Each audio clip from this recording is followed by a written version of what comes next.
I'll always remember March 12th because in one afternoon we lost 200,000 euros of turnover. It's been really tough times the last 3.5 months. The government closed down totally Norway.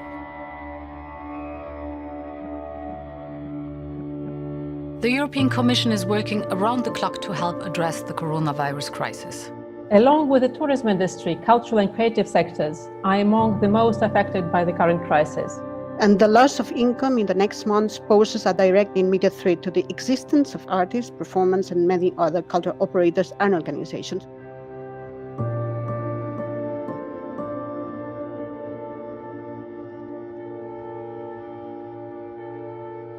We felt it not only as individuals, but as social workers, as cultural workers as well, and also as cultural entrepreneurs. And of course also the artists. They didn't have the chance to gain any income in the last 3 months. We have a lot of people working, like waiters, not just artists. Our main thing is how to pay the salary, at least minimum, of all these people. All these people didn't get any money. We were only busy with calculating how we could get from week to week, where we could apply for financial support. It was like a ghost town. The thousands of people who come here on a weekly basis were gone, and people were also wary of each other, which is quite understandable because you never know who might have the virus. So it was a strange feeling here. I think that the most important thing about the last few months is about awareness. We are not just physical spaces and places, but we are a big community. So even if we have been forced to close our spaces, we moved in the web our activities. All of our residents, most of them, tried to adapt to the new reality and make the online sales. We all believed that moving forward was the only way, and not stopping was the only way to survive this pandemic. We hope that our center is gonna survive just thanks to the local people and support of the local people. Sometimes we talk about Fun Cultural Park and we say that we are the Museo delle Persone, which is the people museum, just because one of the most important things about farm is the community.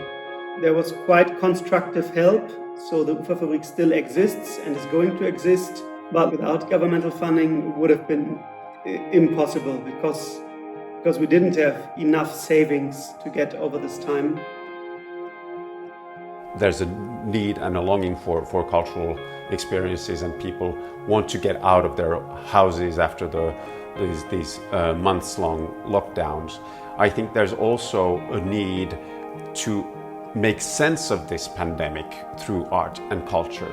Right now it's so much creativity within the artistic level. We know that musicians are producing music as ever before. The same with the visual artists, with everyone. People are writing new plays, and it's really a productive time, because what can you do? And when we are coming to the end of COVID-19, this has to be shown to people. I think that's going to be an amazing period.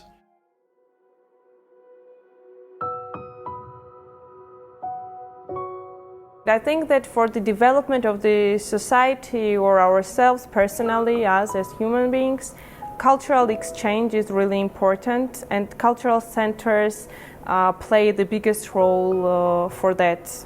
Cultural centers can really be the spotlight that a city needs in order to bring to front important and urgent subjects. But they're also the glue between different groups. There are spaces where impact is not only dreamt of, but is being put in practice.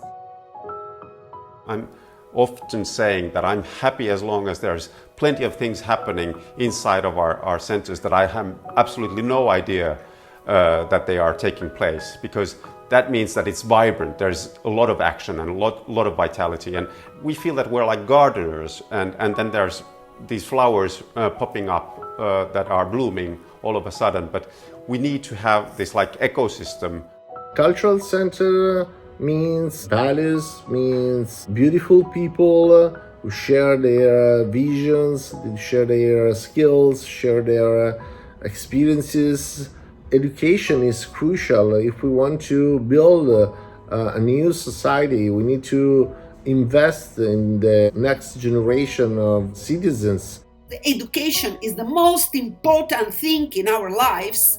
What you have, what you learn, what you experience, it is gonna be your life later. Because of this, one social center, a cultural center, an artistic center, it's one of the most important places in the society.